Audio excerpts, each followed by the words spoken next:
Assalamualaikum warahmatullahi wabarakatuh. Perkenalkan nama saya Sumiati dengan stambuk D1A12105D8, kelas B Agribisnis Fakultas Pertanian.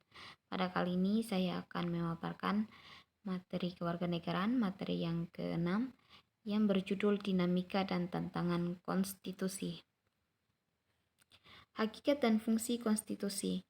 Pengertian konstitusi. Konstitusi adalah sistem ketatanegaraan yang berupa peraturan tertulis maupun tidak tertulis yang ditetapkan bersama untuk mengatur pemerintahan suatu negara. Menurut Chimli Asihidikwe dalam Winarno tahun 2008, konstitusi memiliki beberapa fungsi sebagai berikut. Yang pertama, fungsi penentu atau pembatas kekuasaan negara. Yang kedua, fungsi pengatur hubungan kekuasaan antara organ dengan negara. Yang ketiga, fungsi pengatur hubungan kekuasaan antara organ dengan warga negara. Yang keempat, fungsi pemberi atau sumber legitimasi terhadap kekuasaan negara ataupun kegiatan penyelenggaraan kekuasaan negara. Yang keenam, fungsi penyalur atau pengalih kewenangan dari sumber kekuasaan yang asli dalam demokrasi adalah rakyat kepada organ negara.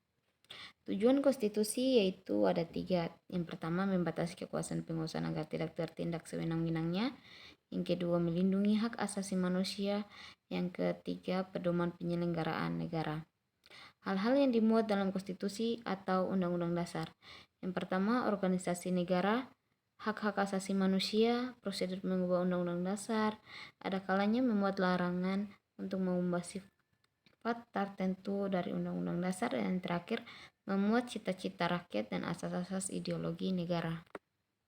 Secara teoritis, konstitusi dibedakan menjadi 2, yaitu konstitusi politik dan konstitusi sosial.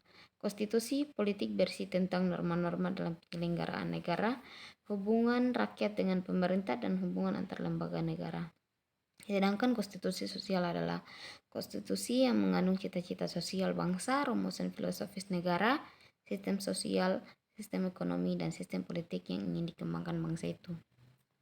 Dinamika pelaksanaan Undang-Undang Dasar 1945 Konstitusi Indonesia seperti yang saya sudah jelaskan pada RP sebelumnya. Jadi ini